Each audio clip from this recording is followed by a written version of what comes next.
Assalamualaikum warahmatullahi wabarakatuh. Perkenalkan, nama saya Media Amalia dari Prodi Pendidikan Bahasa Inggris. Jadi di sini saya ingin mengisi tugas mata kuliah Karakter and Leadership Development Entrepreneur dengan tugas menganalisis video tentang kisah pejuang pendidikan di Alor. Jadi di dalam video tersebut ada seorang guru yang bernama Vera Ertiana. Beliau ini umur 26 tahun yang hidup bersama suaminya yang bernama Fauzi. Jadi mereka berdua ini mengikuti program dari pemerintah yaitu Guru Garis Terdepan. Nah, sejak bulan Mei 2015 mereka ini sudah mengajar di Alor, tepatnya di Desa Padang Panjang. Jadi di dalam cerita tersebut, desa yang mereka tempati untuk bertugas ini sangat banyak anak-anak yang masih sekolah atau putus sekolah. Kenapa? Karena penyediaan dalam sarana pendidikan di sana itu masih banyak yang belum terrealisasikan. Semisal di sini tercatat 294 SD di 17 kecamatan di Alor, dan mereka itu membutuhkan 2.300 guru untuk di Alor dalam tiap tahunnya. Jadi 1494 ini guru yang hanya berpendidikan di bawah S1, yang artinya banyak sekali peran guru yang harus didapatkan di Desa Padang Panjang salah satunya. Nah, dari sini banyak sekali yang harus dijelaskan karena di Desa Padang Panjang atau di Alor ini juga berbatasan dengan Timor Leste. Jadi tadi disebutkan juga bahwa siswanya ini mereka tidak mengenal atau tidak tahu mereka berada di mana gitu, di negara mana. Indonesia saja mungkin mereka tidak tahu, bahkan presidennya aja bahkan tidak tahu. Dan juga mereka juga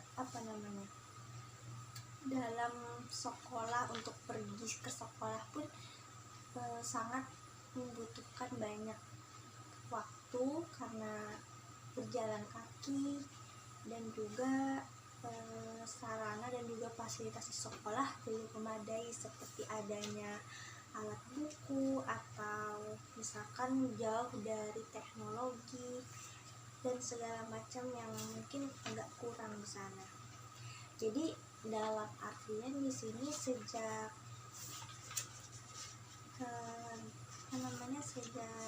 tahun 2004 itu si Pak Mandes ini adalah mantan kepala desa Padang Panjang yang mengusulkan bahwa mereka ingin adanya sekolah negeri, karena mereka ini merasakan bahwa susahnya pendidikan di sana, sehingga mereka ingin generasi mereka itu tidak sama seperti mereka yang hanya bekerja misalkan sebagai petani, tapi mereka juga bisa bekerja di misalkan ke luar daerah atau bagaimana.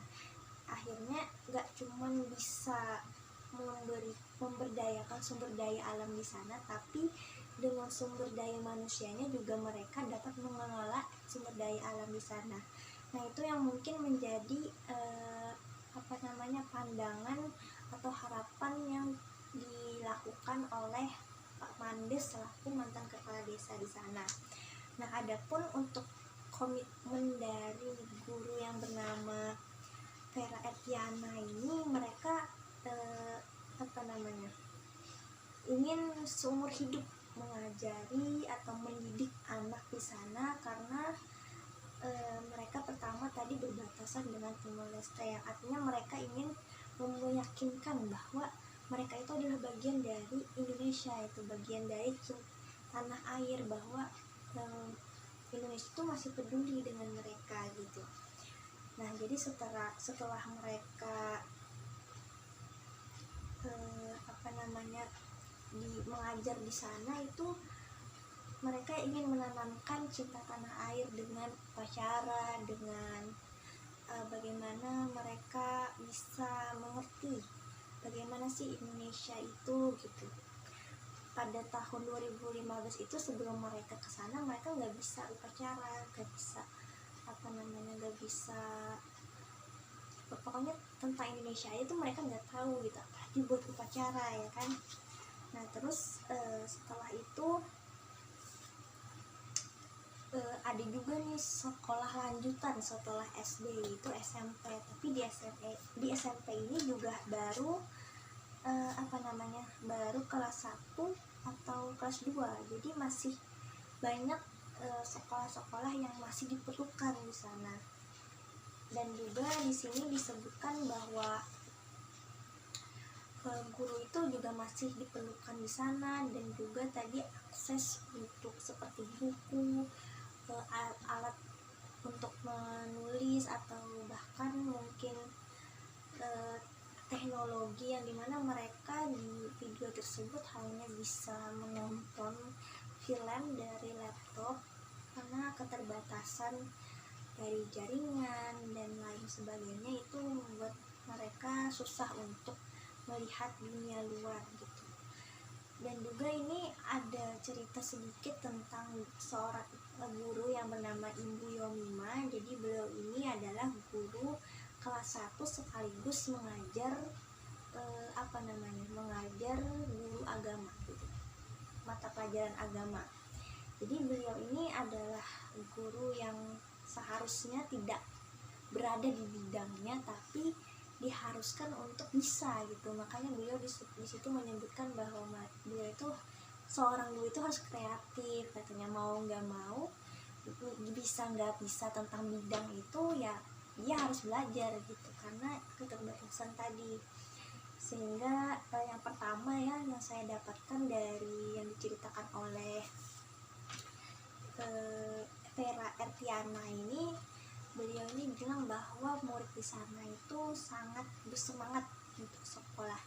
Jadi itu salah satu modal modal untuk mereka supaya mereka tetap melanjutkan pendidikan. Dan yang memang awalnya sih susah gitu karena ketika beliau baru pertama kali ke desa sana itu bahasanya beda, lingkungannya beda, jadi mereka harus belajar bahasa merekanya dulu, dan mereka juga banyak yang malu. Awal-awal di tahun 2015 itu waktu mereka mau sekolah, mereka itu masih malu gitu, masih malu untuk kesana. Tapi lama-kelamaan akhirnya masyarakat juga sadar akan pentingnya pendidikan pada saat itu. Nah habis itu tentunya guru yang bernama Vera Ertiana ini sangat luar biasa sekali ya sosok beliau dan juga suaminya, karena mereka banyak konsekuensi yang mereka ambil gitu, karena nggak mungkin mereka datang ke sana hanya untuk bertugas saja, tapi ada resiko yang mungkin mereka harus mengikhlaskan atau ya merelakan yang mungkin penting bagi mereka, seperti lokasi yang pertama, karena di lokasinya itu sangat jauh dari perkotaan. Bahkan untuk mereka makan atau membeli bahan pokok itu harus ke Kalabahi yang katanya dari sana, dari desa itu 60 km dari desa. Jadi mereka melewati dari gunung, lembah, dan segala macam. Jadi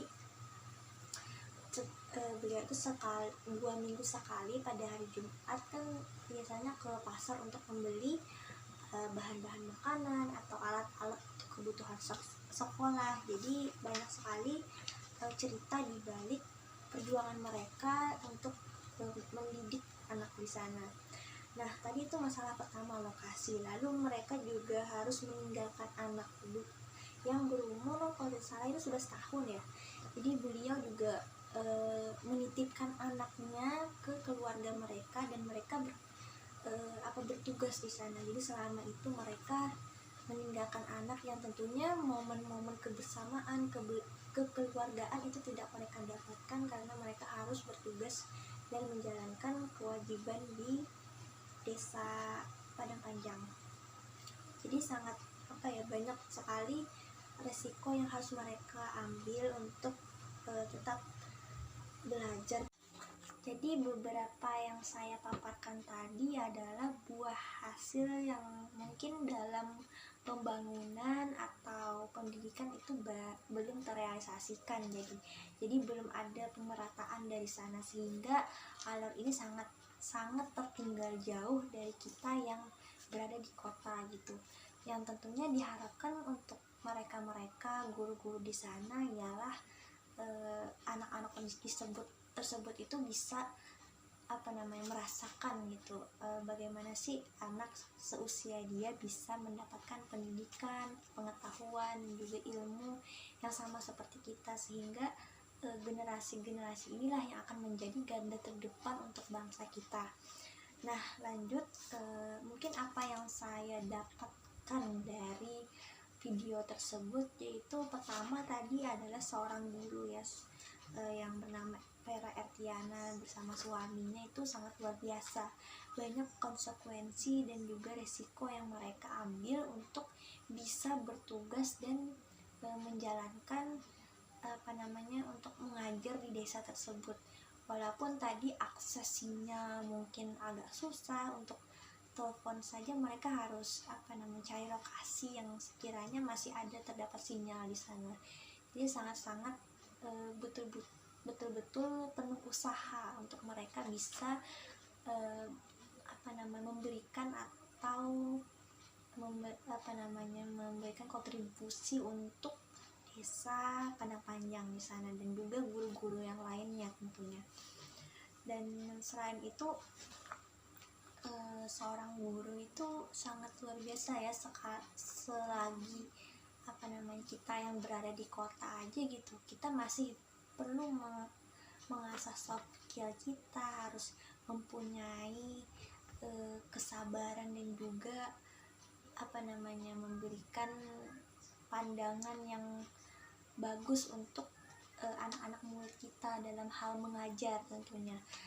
Tapi beliau ini sudah sangat sangat luar biasa gitu, karena untuk menempuh perjalanan saja mungkin sangat susah gitu, apalagi meninggalkan keluarga dan harus membuat dari nol dulu gitu. Nggak kita kayak di kota misalkan daftar jadi guru, jadi kita mau ngajar di mana bisa gitu. Tapi ini benar-benar untuk pertama kali membangun pendidikan desa tersebut, dan itu sangat tidak mudah tentunya, karena ya tadi berbagai macam pandangan orang di sana tentang pendidikan, dan tentunya ini perlu kesadaran dan proses yang sangat panjang gitu.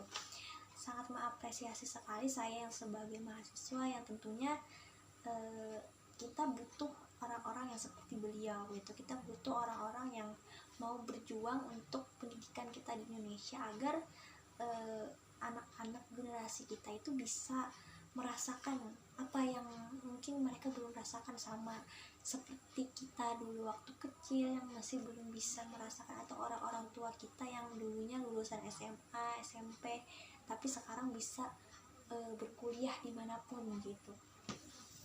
Dan tentunya ini menjadi penerus bangsa ya. Nah, itu yang mungkin dapat saya ambil dari kisah beliau yang mereka ceritakan di dalam video tersebut. Selanjutnya mungkin apa yang bisa saya aplikasikan nanti untuk di dalam kelas. Yang pertama adalah guru itu pertama harus sabar, karena melihat dari perjuangan si Vera Ertiana ini mengajar di sana dengan penuh problematik yang mungkin tadi pertama lingkungan, habis itu bahasa, dan juga mereka juga mengajak anak-anak sana yang mungkin belum melek terhadap pendidikan. Dan itu tentunya menjadi suatu pembelajaran bagi kita bahwa di Indonesia sekarang ini masih banyak kok wilayah-wilayah yang belum mendapatkan pendidikan gitu. Padahal kita sudah sangat di tahun 2022 ini sangat-sangat luar biasanya maju gitu. Itu mungkin ya salah satu faktor yang dimana guru itu juga harus, selain kita bisa punya skill dalam kelas, tapi kita juga harus mempunyai rasa kepedulian. Yang pertama memang fokus terhadap pendidikan gitu, jadi gak secara teknik atau teori kita bisa menerapkannya saja, tapi perlunya ada kerendahan hati, keikhlasan dalam mengajar untuk bisa menggapai cita-cita mereka gitu. Terus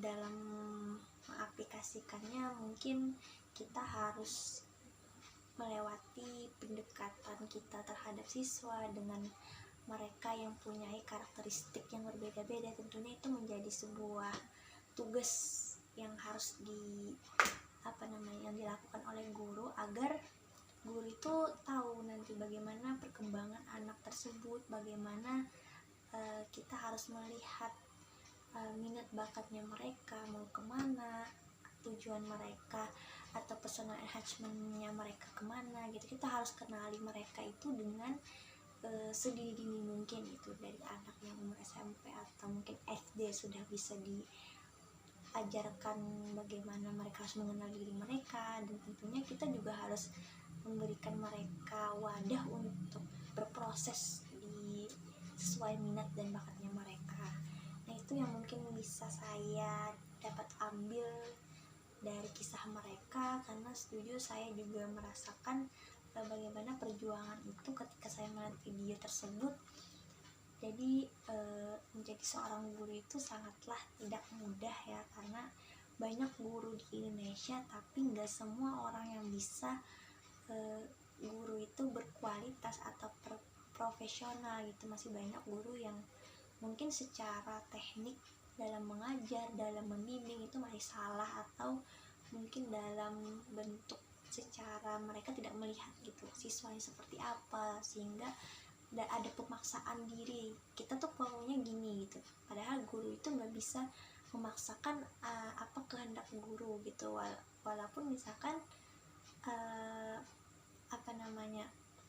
guru tuh senangnya mereka di matematika gitu, tapi siswanya nggak senang gitu.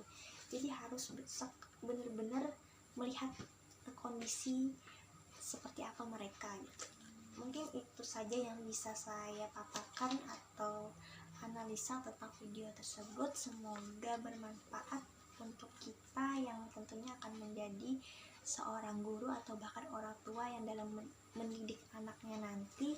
Tentunya juga dengan melihat bagaimana perkembangan dan juga melihat pendidikan mereka nantinya.